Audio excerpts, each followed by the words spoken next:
What's poppin', people? It's your boy Torrin Joshua, and today I am back with an episode of No Borders here at Common Sense. Here at the organization, we believe that there's two sides to every story, and there's conversations that need to be had so that people can just get out of this echo chamber culture. We really just want to get down to the nitty-gritty and have some dope conversations with some dope people and really just get the conversations going. Here at No Borders, we believe that there's such a status quo in life. There's so many different routes that you can go down, but not everybody is able to think outside the box and really push themselves to live with no borders. So today we have an amazing guest, Bolu Bello, who is here to talk about just navigating the creative industry, pushing the boundaries. And, you know, when you hear her story, you recognize there was a way that she really did live outside of the borders and not stick to the status quo in the way that she was supposed to live her life. So Bolu Bello, do you just want to introduce yourself?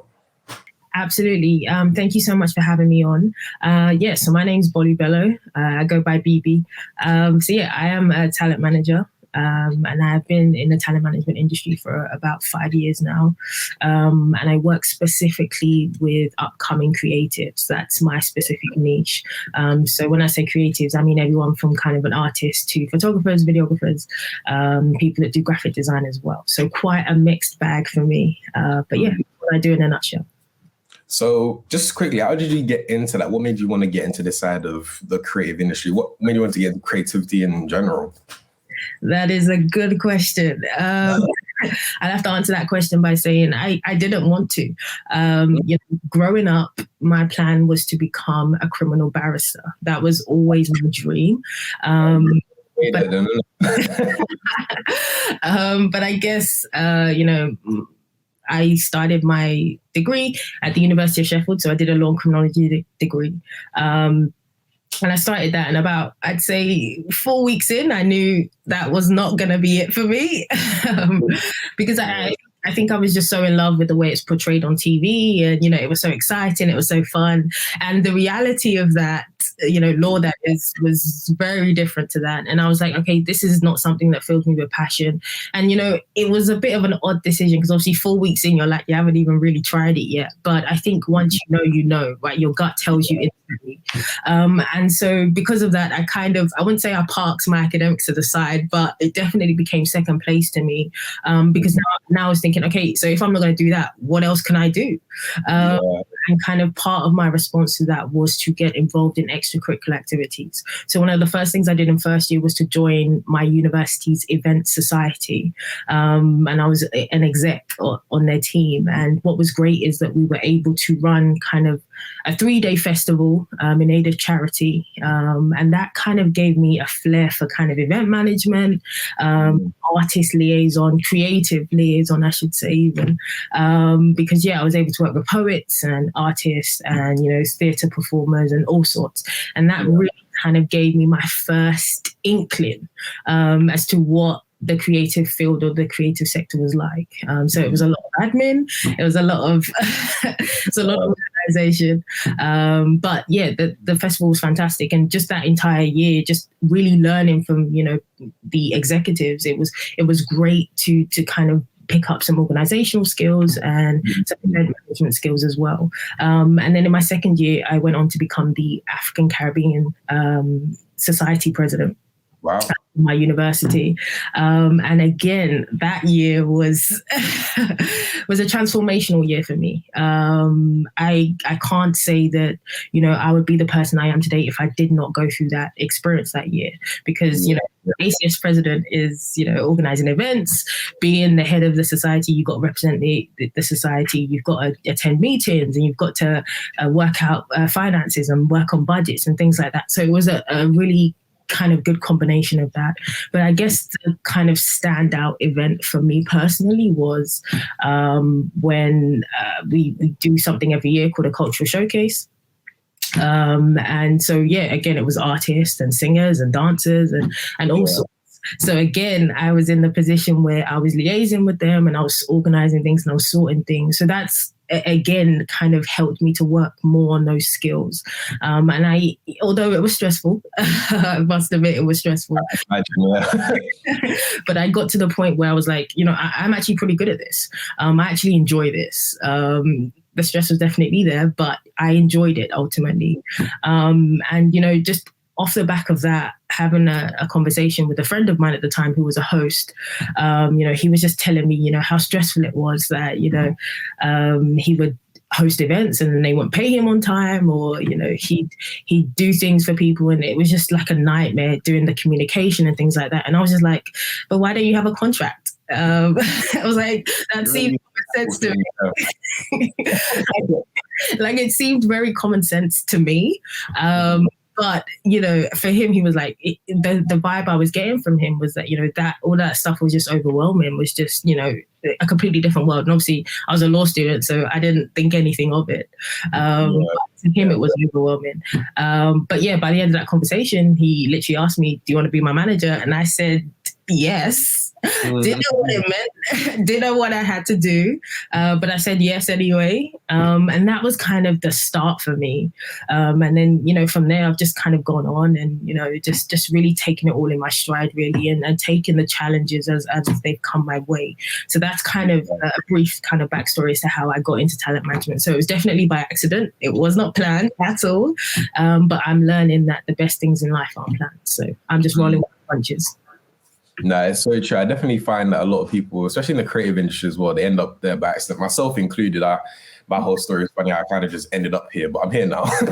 But it's so funny you said that about law, because I remember, when I used to watch Suits and before I was picking my A-levels, and I was like, you know what? Yeah, I'm ready to be that guy. I'm ready to, showcase and be that ego. And then I went and studied law for the first week, and I was like, this is so dead. This is so boring. It's just so funny. So you continue to do law throughout the whole university experience, and then just do that on the side. Then is that how you kind of worked it all out? Yes, I was in panic mode. I was like, okay, I'm not going to do law, but I don't know what else I could do. So it wasn't even a case of, okay, let me just switch. It was a case of, I have nothing else in front of me. So I did it for the 3 years, which was, interesting. The criminology side was interesting. I did enjoy that. But yeah, the law side, I definitely didn't enjoy quite as much. But like I said, I jumped into extracurricular activities, which made it more bearable for me. And also I took on a load of part-time jobs as well, because I was trying to build up my CV, and I was also trying to see, okay, if I'm not going to do the law thing, what else am I good at? What else am I capable of? So I tried a wide array of different jobs as well. Yeah. My CV is very confused, I must say. But, that was all part of me trying to find myself, trying to find what my key skills were, trying to find what I was competent at doing. And, through that experience, it really kind of helped me to identify that. So yeah, I stuck it out with the law degree, completed the law degree, thankfully. But, that whole entire process just really helped me to shape who I am today. So I do not regret it at all, because, even the legal stuff, I mean, it's useful for what I do today.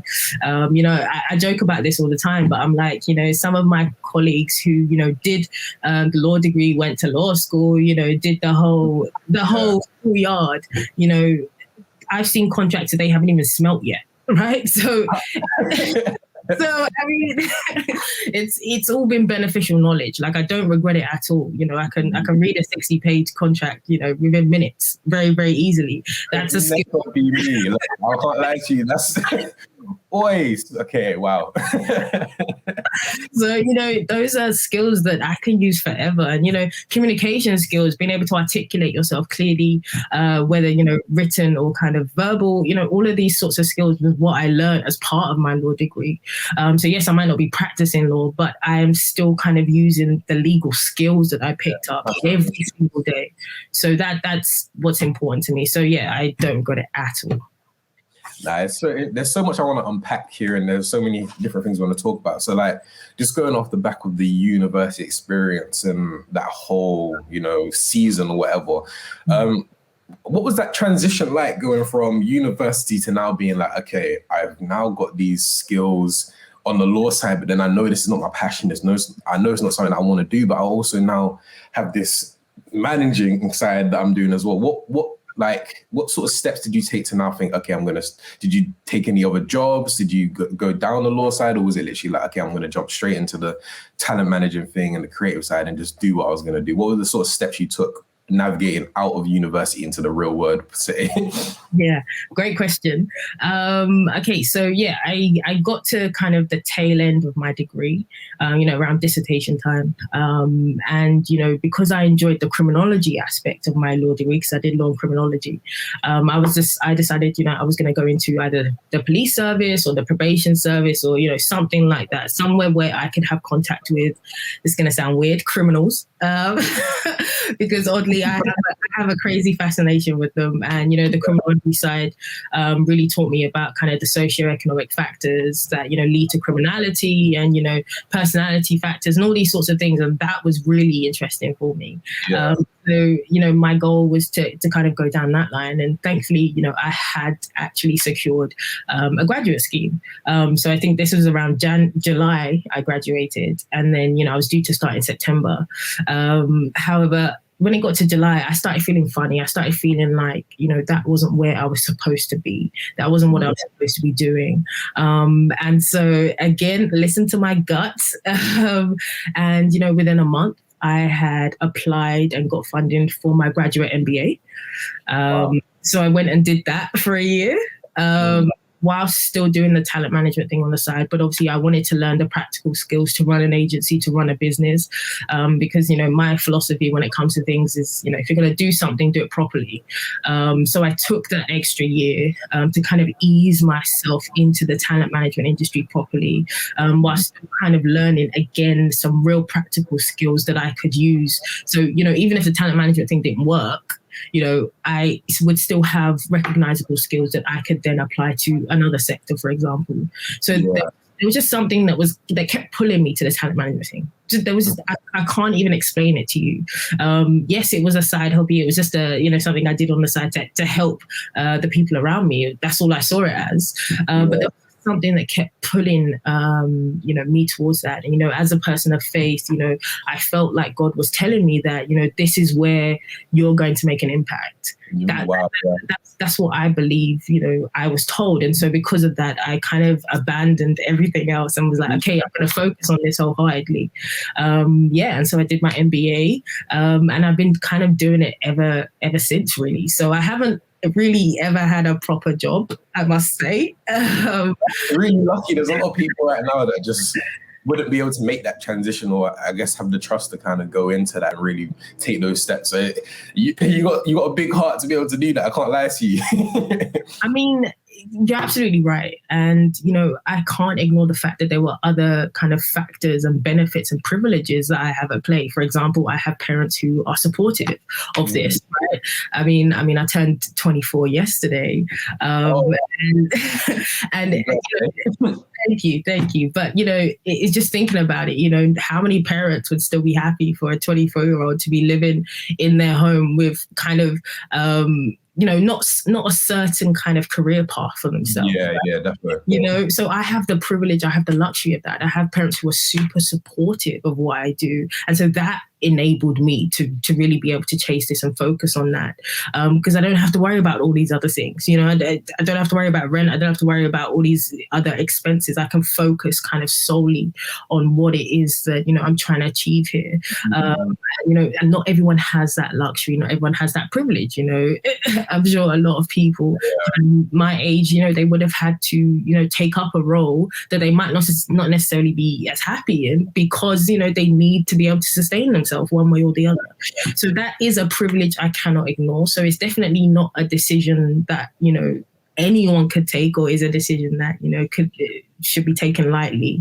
But given the circumstance I was in, given all the factors that were to play, I felt that it was the right thing for me to do at the time. So that's where I'm at.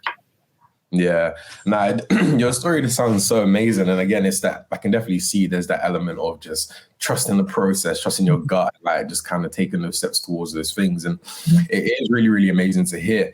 In terms of just like this whole conversation, I really want to bring into some statistics just about the creative industry as well, just to get the people listening to understanding how much of a powerful industry it actually is. So over the last few years, the creative industry has really started to boom in the amount of jobs and employment. In a recent report from the Creative Industry Federation, statistics show that prior to the pandemic, the creative industries were one of the fastest growing parts of the UK economy. Like, it's so crazy because what the creative industry, a lot of people just see as like the arts. So not many people see how important it is to the economy and how much money it's bringing in. Like, for example, almost 1 in 8 businesses are a creative business. And the creative industry alone, when I read this statistic, this one was meant to me.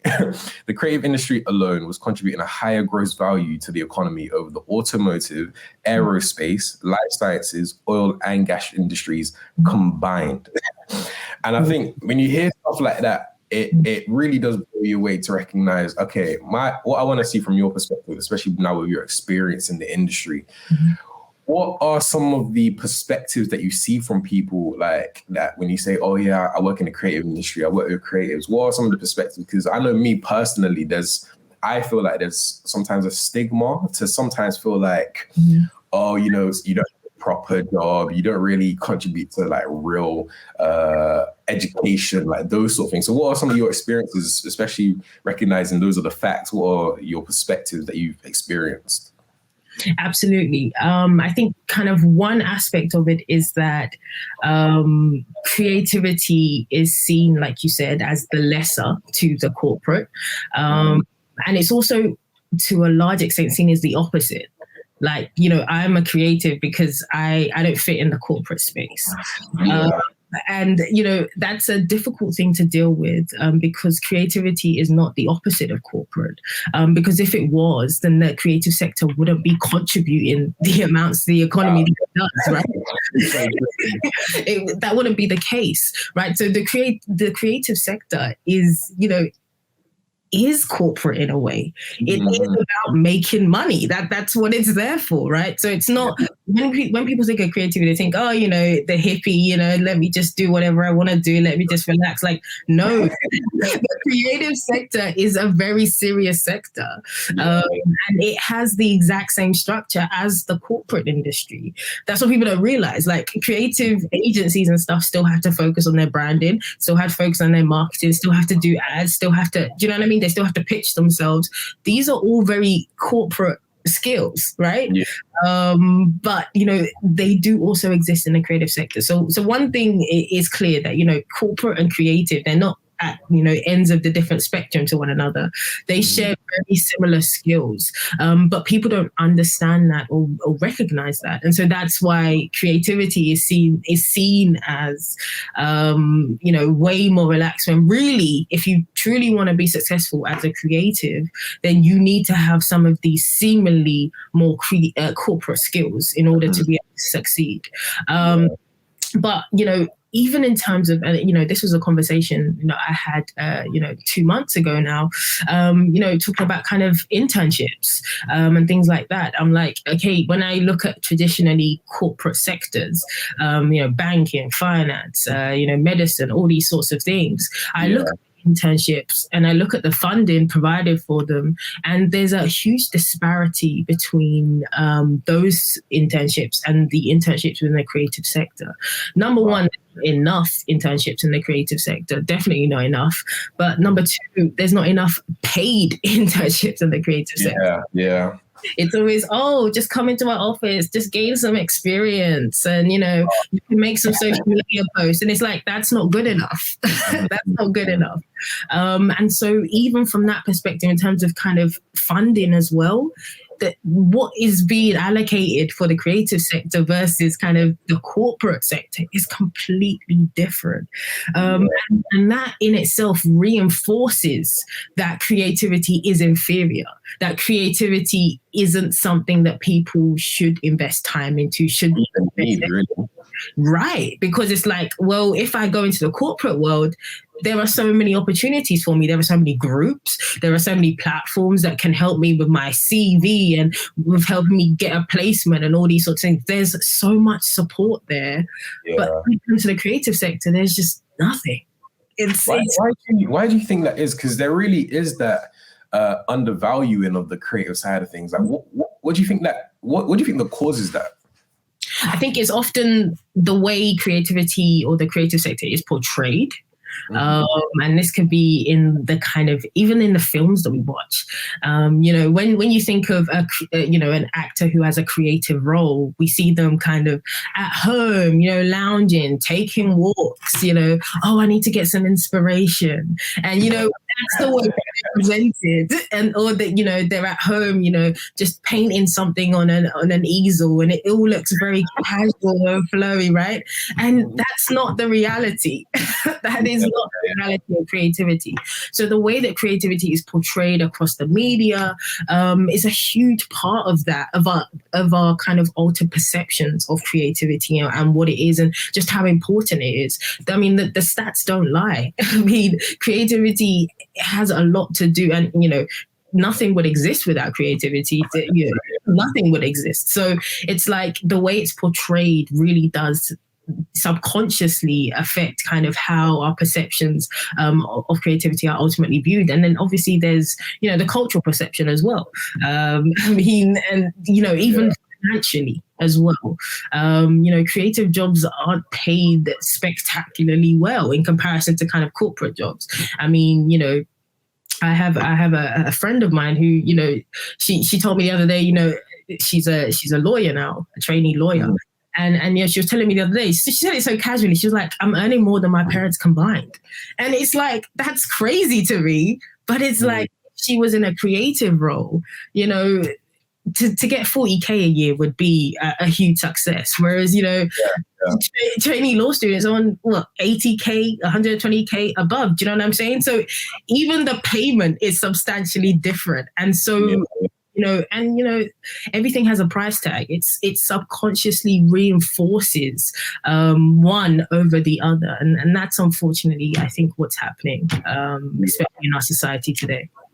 No, it is really true. I think one thing that I definitely want to achieve from having these type of conversations and stuff like that is really just highlighting a lot of smaller pockets of the industry that are contributing to the wider society. For example, we have you just navigating the industry and actually helping individuals kind of grow and firstly go towards their passion, but then really not getting like scammed over or missing the marks of the things that they need. And I think that's so valuable. But also just the way that how it helps with politics, how it helps with like protesting, all these sort of things, that just having that creative heart and that creative mind, how much it contributes to wider society. As we saw there, so 1 in 8 businesses are part of the creative industry. And I think that's just so important. So I really do hope this is something that we can just develop over time and really, I guess, add some more importance to this side of things. So absolutely, what you're saying is really, really good. So guys, if you haven't already, go subscribe, go like, go comment what you're thinking so far.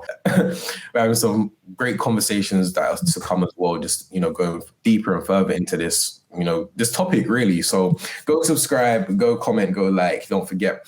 But Bolu, just as well, I just wanted to see one of the things that you said that stood out a lot to me from my own experience as well, is when you said, one of your friends, when he was talking about the contracts and all these sort of things. I remember when I first started like going freelance, because that's what I did. I went freelance for a year. And it was a thing of, someone was like, oh, can you do a treatment? Can you do, and I was like, at first I was like, yeah, I can do it. But I do not know what I'm doing. There's that sort of thing of, there's that, again, as you were saying, there's the corporate side or the actual systematic side to the creative industry that not a lot of individuals know. So just from your own experience, what are some like practical steps or teachings that like individuals can practically learn just to really, propel themselves a bit further into the industry? Absolutely. To definitely clarify, this is for creatives who want to make a living from what they do, right? If you're a creative that wants to kind of just do it as a hobby, as a stress relief, then this will not apply to you. This is for creatives who want to build a brand for themselves, who want to build a legacy for themselves. I guess the first step to anything is to kind of understand your underlying passion, your understanding why, right? Why you're doing what you want to do. You should be able to clearly articulate exactly why it is that you want to be a creative, or why it is that you want to express yourself in a certain way. And, this could be linked to, Maslow's hierarchy of needs, for need for self-realization, all that sort of stuff. But you need to be able to clearly state why you want to do something.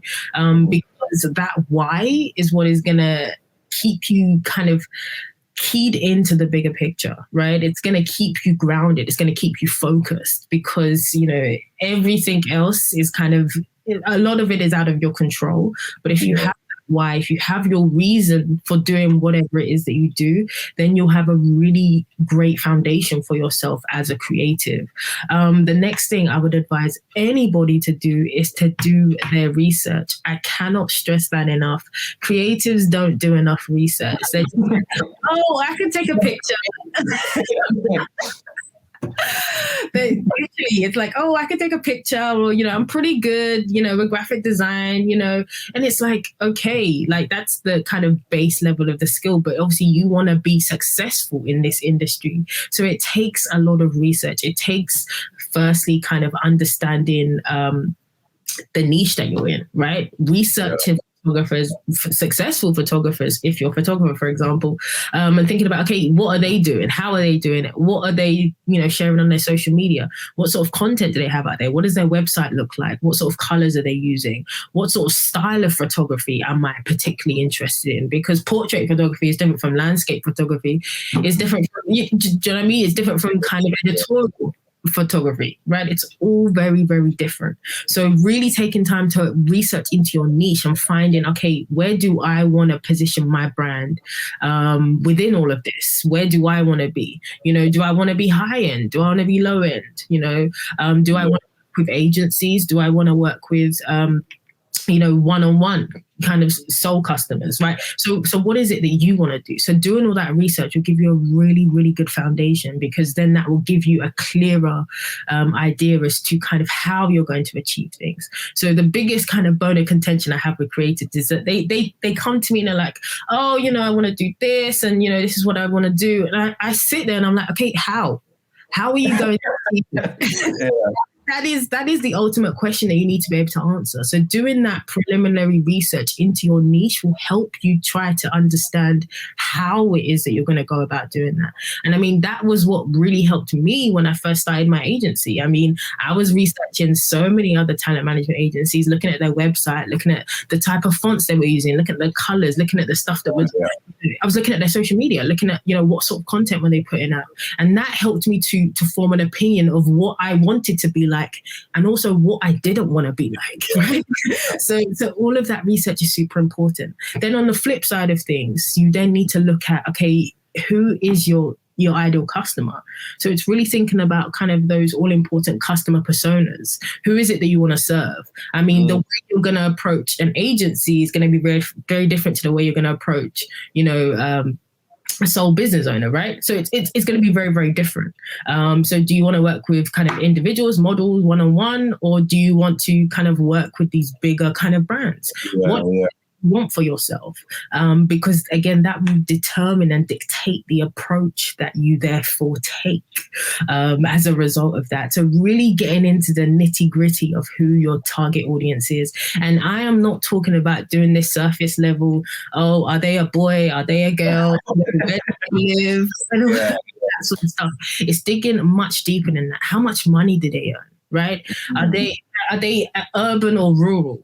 What sort of things interest them? What are their hobbies? What do they do in their spare time? And also thinking about kind of their buying habits or their spending habits. Is your ideal audience likely to go on Twitter or Instagram and search for photographer? Are they likely to do that, or are they likely to go on Google and search for photographer? Thinking about things on that level will really help you to get, as much detail as possible. So that you can build these customer personas, so who it is that you're talking to, so everything else will be built around that. I very quickly identified that I wanted to work with upcoming creatives. Love to all the established creatives out there, but I've got no business with them. I want to work with upcoming creatives. Because, for me personally, I believe that, if you lay a good foundation for yourself, then you can kind of build on that and grow. And so I want to be there when you're laying that foundation. I want to make sure your foundation is set. That's my personal passion. Exactly. So that's my personal passion, and that's what I'm about. So I have absolutely no business with established creatives. I have no business with scientists. I have no business with footballers. They are not my target audience. So I have no business with them, right? So it's really about understanding who it is that you're talking to. Why? So you can better talk to them, so you can better appeal to them. If you understand who you're talking to, then you can better position yourself in a way that, you know, will catch their attention, which is the ultimate aim. So yeah, definitely doing that research is super important, because that will then inform your marketing, your branding, you know, how you kind of present yourself to the world. So definitely that would be where to start. And I know all of that sounds super administrative, and it's a lot of admin and it's a lot of research, but it's beneficial for the brand that you're building. It's beneficial to lay that foundation so that you can then go on to produce the work that you want to produce. Right? So that is definitely what I'd say as kind of first steps. Nah, you're speaking of facts. Like, it's so true. I remember even doing a little bit of research on like one of the top design agencies and stuff. And the way that what they did was basically help branding for other agencies and stuff like that. And it was weird just seeing how diagnostically they profiled the imaginary customer and stuff like that. And it's crazy to think. I personally never recognized that. You know, sometimes creatives just think, oh yeah, I just want to create, I just want to take a photo, I just want to do all that, but then they don't recognize that they are the brand and they are the business. So the same way that a business and a corporation will work out who they're selling to, it's the same thing that's what you need to do with your services and stuff like that. And I think it's just so interesting seeing that mind shift. And, you know, I really hope there's a lot of people that can benefit from this conversation, realizing that there's those sort of diagnostic steps that they need to take to do so. So what you're saying, man, you're speaking some real facts to someone out there, man. Just a couple of things just before we wrap this all up. So of course you started your agency, Musta, I believe, right? Musta. You started your agency. How long has it been since you started it? It's going to be 3 years this year in November. Wow. Wow. One of the things I want to talk about is, you know, in one of the statistics was saying about how prior to the pandemic, it was the creative industry is one of the biggest industries in the UK at the moment. So what I want to see is, how have the changes been since the pandemic? Has it gone up? Has it gone down? Like, are you struggling to find work? Like, what's the experience now that the pandemic is from last year to now developing and coming out of the pandemic, hopefully, God willing? How have you now found, you know, your personal experience working in that? Absolutely. I think I've seen both sides. Obviously, you know, first and foremost, the pandemic has been an awful time, and, you know, everyone all over the world has been affected. It's been awful. Creatively speaking, though, I think when it first started, it did look quite bleak. And I was just seeing, especially kind of external kind of contractors or freelancers, a lot of them were losing their contracts and things like that. So it did seem initially that, you know, the creative sector was going down the drain a little bit, just because, you know, and people were sharing this openly. People were like, I've lost my job. You know, Twitter was it just turned into a completely unrecognizable platform. And it was just so dark, and it was just so sad to kind of see people kind of lose their livelihoods. So that was, you know, one aspect of it. The other aspect of it, though, was kind of in response to that, digital became the center of focus, right? And so now everything had to be online. And so it started to pick up again, I believe, because now brands and agencies are now recognize that, okay, now we need kind of digital first content. And so to a large extent, you know, I did see agencies now start, you know, working with brands to produce social media content, to produce kind of digital campaigns and ads and things like that. You know, as time was kind of going on, and the demand was just increasing, right? It was increasing because there was no more of those like kind of physical PR stunts. There was no more, do you want to try some of our products, you know, outside of a store? There was none of that anymore. So it was like, how can we recreate that experience for the consumer, but online, digitally, right? So that was kind of what I saw. And then I saw, you know, so much content being put out, so much digital content that, you know, at a point, I'm sure, you know, everyone and their nan was doing it got very overwhelming at a stage. There was just so much out there and so much to choose from. But, you know, because of that then meant that so many creatives were then given opportunities to produce content, to work with brands that they would have never ordinarily had the opportunity to, because now the demand for work was increased. So I see also that side. I mean, for my clients, artists alike, it was hard at the beginning because obviously gigs were cancelled, events were cancelled, shows were cancelled. So it was kind of like, okay, this was a key source of your income. So like, what are we going to do about this? How do we rectify this?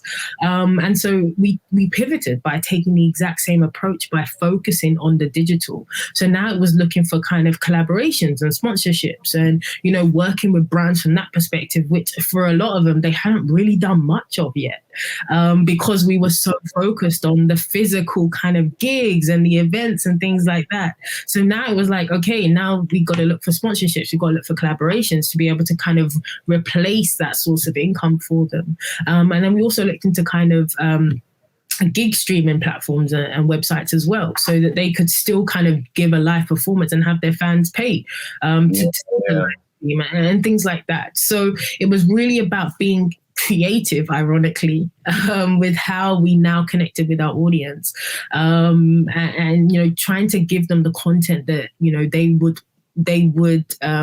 be missing out on if not for social media, if not for digital platforms. So it was really about really listening and responding to what our audience was saying, and the content that they really want. So it was kind of a mixed bag. It definitely was bleak to begin with, but I have seen kind of an increase, and I've seen so many opportunities for designers and content creators and all that sort of stuff just really kind of skyrocket over the past few months. I think now that digital is at the center, I feel like there's more opportunities than ever before, and that only continues to rise as well.